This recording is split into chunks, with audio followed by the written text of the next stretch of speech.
கடிதம் எழுதுனாங்க, நீங்க உடனே central reserve police force deploy பண்ணுங்க. மத்திய அரசு ஏத்துக்கல.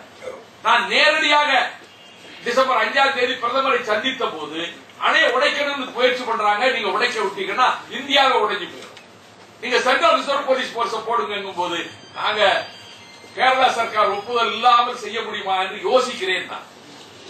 உச்சநீதிமன்றத்தில் தமிழக அரசு வழக்கு போட்டது.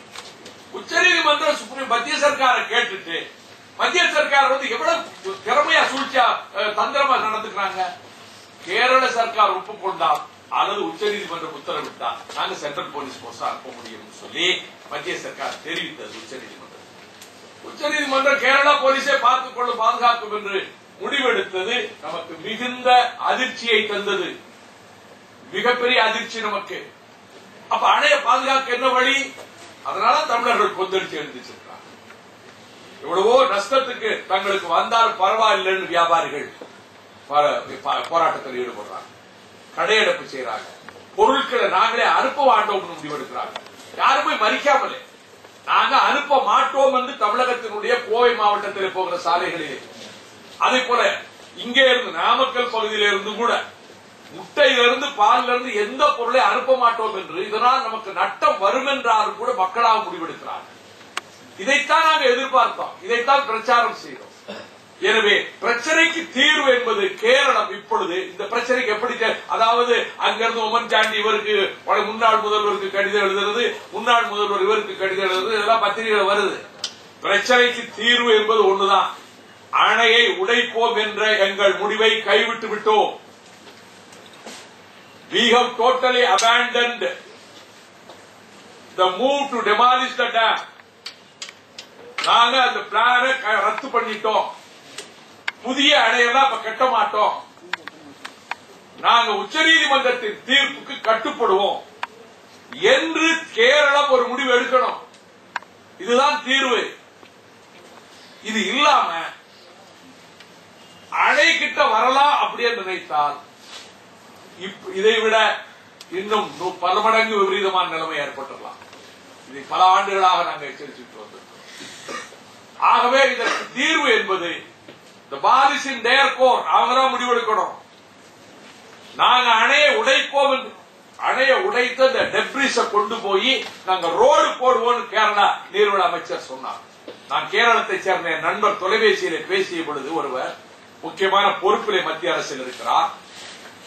இப்படி சொன்னாரு, என்ன நியாயம் என்ற போது நான் இது இங்க டெல்லியில நான் பார்க்கலையே, தமிழ்நாடு பேப்பர்ல தான் வந்திருக்கேன்.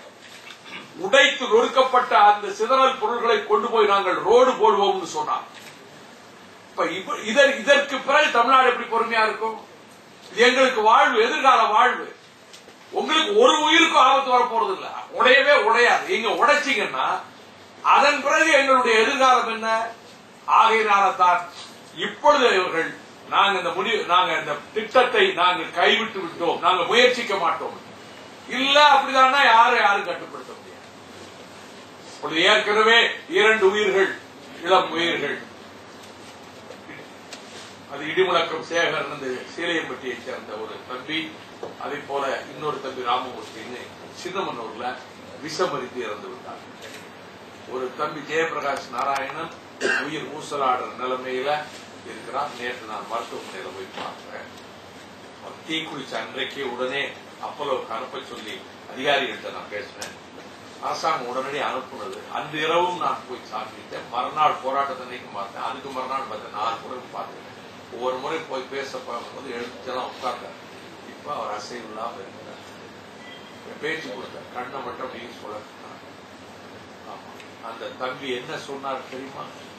நான் முதல் நாள் தீக்குளிச்ச அன்னைக்கு போய் பார்த்தப்ப மத்திய காங்கிரஸ் அரசின் துரோகத்தை கண்டித்தோம், கேரள காங்கிரஸ் அரசின் துரோகத்தை கண்டித்தோம். நான் நேரு சிலைக்கு முன் தீக்குளித்தேன். அது பீடம், உயரமான பீடம், நேரு சிலை. அந்த பீடத்துல முதலே கீழே பெட்ரோலை ஊத்தி போய் தீக்குளிச்சிருக்காங்க. பற்றி எரியுது. அது கிட்ட போகும்போது எரிஞ்சு முடிஞ்சிரு. ஆனா மிக தெளிவாக அவ்வளவு தீக்காய உடம்பு வெந்து அப்படியே பார்க்கவே முடியாது. அந்த நிலைமையில் இந்த பதிலை சொன்னால் டாக்டர்கள் இருந்தாங்க, பிரஸ் இருந்தாங்க. அந்த தம்பி இதற்காகத்தான் நான் தீக்குளித்தேன்.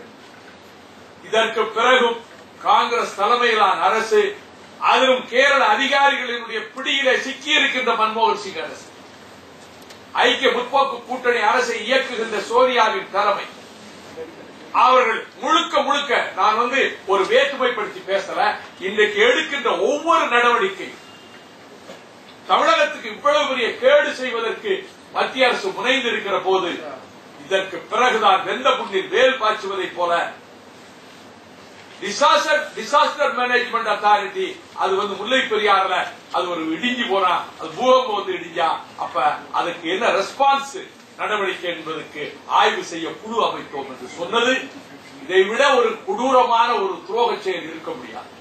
இவ்வளவுக்கு பிறகு என்ன துணிச்சல் இருந்தா இது அறிவிப்பாங்க மன்மோகன் சிங் அரசு. அதற்கு எதிர்ப்பு தெரிவித்தாங்க. தமிழ்நாடு முதலமைச்சர் கடுமையாக கண்டித்து அதுக்கு ஒரு கடிதம் அனுப்புறாங்க.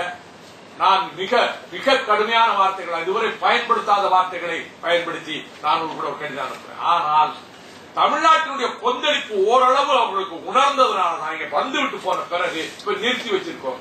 எதுக்காக அறிவிக்கணும்? நிறுத்தி வச்சிருக்கிறோம்னா அப்படின்னா முழுக்க முழுக்க முல்லை பெரியார் பிரச்சனையின் மூலமாக ஏற்கனவே ஈழ தமிழர்களுக்கு பிரச்சனையில அவர்களை அழிக்கின்ற சிங்கள குடியவர்களுடைய முயற்சிக்கு ஆயுதங்கள் கொடுத்து, பணம் கொடுத்து, எல்லாம் கொடுத்து, அவ்வளவு பெரிய அழிவுக்கு, புலிகளை தோற்கடிக்கிறோம், புலிகளை நாங்கள் போரிலே அழிக்கிறோம் என்று சொல்லி லட்சக்கணக்கான தமிழர்களை வதை செய்த கொடுமைக்கு இந்திய அரசு, மன்மோகன் சிங் தலைமையிலான அரசு காரணம். இன்றைக்கு குற்றவாளி கூண்டிலே மன்மோகன் சிங் அரசும் சேர்ந்து நிறுத்தப்படும். ஏன்னா ராஜபக்சேவுடைய அரசு, ராஜபக்சே கூட்டம் குற்றவாளி கூண்டில், சர்வதேச குற்றவியல் நீதிமன்ற கூண்டில் நிச்சயமாக நிறுத்தப்படும். இப்ப அவங்க போட்ட கமிஷன் எல்லாம் அப்பட்டமான பொய்களை சொல்லி இருக்கிற lessons land and reconciliation commission பூரா அக்கிரமமான பொய்களை சொல்லி இருக்கிறாங்க. அங்கே போய்விட்டு வந்தவர்கள் தெரிவிக்கிறாங்க, பாதுகாப்பே கிடையாது, எல்லாம் பௌத்தமயமாக்கப்படுகிறது. நல்லூர் கந்தசாமி கோயிலே மிலிட்டரி கையில தான் இருக்கு. அங்கே எல்லாம் எந்த இடத்திலையும் அங்க உள்ள தமிழ் பெண்களுக்கோ குடும்பங்களுக்கோ நீங்க பாதுகாப்பு கிடையாது. இது போய்விட்டு வந்த இருதயராஜ் அவர்களும் கணக்குஞ்சி அவர்களும் புக்கா போட்டிருக்கிறாங்க. எனவே பௌத்தமயமாக்கல், சிங்களமயமாக்கல் நடக்கிறது. அனைத்துக்கும் இந்திய அரசு உதவியாக, ஆக இந்த இனத்துக்கு அழிக்க வேண்டும் என்ற அளவில் இந்த காரியங்களை செய்து வரக்கூடிய மத்திய அரசு மீது ஏற்கனவே கடுமையான வெறுப்பும் கோபமும் இங்கே மக்கள் மனதிலே கொந்தளித்துக் கொண்டிருக்கிறது. எனவே இந்த சூழ்நிலையில் கடந்த ஆண்டிலே முக்கியமான பிரச்சனையாக இருந்தால் தேர்தலில் அதிமுக ஆட்சிக்கு வந்தது. நாங்கள் ஒரு நல்ல ஒரு துணிச்சலா ஒரு முடிவெடுத்த தேர்தலில் பங்கேற்பதில்லை. இது கட்சியின் எதிர்காலத்தை பாதிக்குமா என்று பலர் நினைத்தார், நல்ல நண்பர்கள் கூட. ஆனால் முடிவெடுத்த நாளிலிருந்து மக்கள் பிரச்சனைகளுக்காக நான் போராடி தேர்தல் பிரச்சாரத்தில் எல்லோரும் ஈடுபட்ட போது ஸ்டெர்லைட் ஆய்விலே போய் தொடர்ந்து 7 நாட்கள் நான் ராதாஸ் அவர்களோடு போயிருக்காங்க. ஸ்டெர்லைட் கேஸ் நாளைக்கு வருது சுப்ரீம் கோர்ட். இன்னைக்கு இப்ப போவோம், நாளைய தினம் ஸ்டெர்லைட் கேஸ் வருது. தொடர்ந்து தொடக்கத்திலிருந்து போராடிட்டு இருக்கிறோம். என்ன காரணம்? சுற்றுச்சூழலை மாசுபடுத்தி விவசாயிகள், மீனவர்களை அழிக்கக்கூடிய நச்சு புகையை கட்டிக் கொண்டிருக்கிறது. அந்த காற்று, தண்ணீர், நிலம் மூன்றையும் பாழாக்குகிறது. அதை போல தங்கச்சி மனத்து மீனவர்கள் 4 பேர் கொல்லப்பட்டதற்கு அங்கு போனோம். இடைவிடாது தமிழக மக்கள் பிரச்சனைகளுக்காக, முல்லை பெரியார் பிரச்சனைக்காக, கூடங்குளம் அணுமின் நிலையம் புகிசிமாவுக்கு பிறகு இந்த பேராபத்தை உணர்ந்த மக்கள் போராடுகிறார்கள். உண்மையான போராட்டம். அதை கொச்சப்படுத்த சிலர் வருவது சரியல்ல. இதனால் மின்சாரத்துக்கு என்ன போகுதுன்னா, இவ்வளவு பணத்தை செலவழித்து 20 அணு உலைகள் வைத்து 2.7% தான் மின்சாரம் இந்தியாவிலே உற்பத்தி ஆகிறது. 2.7% தான். ஆகையினாலே அது மட்டுமல்ல, 1 மெகாவாட் உற்பத்தி செய்ய 21 கோடி ரூபாய் செலவாகிறது அணு உலை மூலமாக. சூரிய வெப்பத்துக்கு தான் 15 கோடி செலவாகுது. மற்ற மரபுசாரா துறைகளிலோ அல்லது அனல் புனல் மின் உற்பத்திக்கெல்லாம் 6 கோடி 7 கோடி தான் செலவாகும். எனவே எப்படியே நாங்கள் தொடங்கிய தீர்வோம் என்று மத்திய அரசு இதிலும் கூட ஒரு முடிவெடுத்துக் கொண்டு நாங்கள் எப்படி தொடங்குவோம் என்று சொன்னால், அங்கே லட்சக்கணக்கான மக்கள் போராடுகிறார்கள். தமிழக அரசு அவர் அச்சத்தை போக்குகின்ற வரையிலே நீங்கள் தொடங்கக்கூடாது என்று தெரிவித்திருக்கிறது. இதற்கு மத்தியில் தேர்தலில் ஆட்சிக்கு வந்த அதிமுக அரசு ஒரு பெரும் வெற்றியை கொடுத்தார்கள். அதிமுக முன்னைய அரசு மீது மக்களுக்கு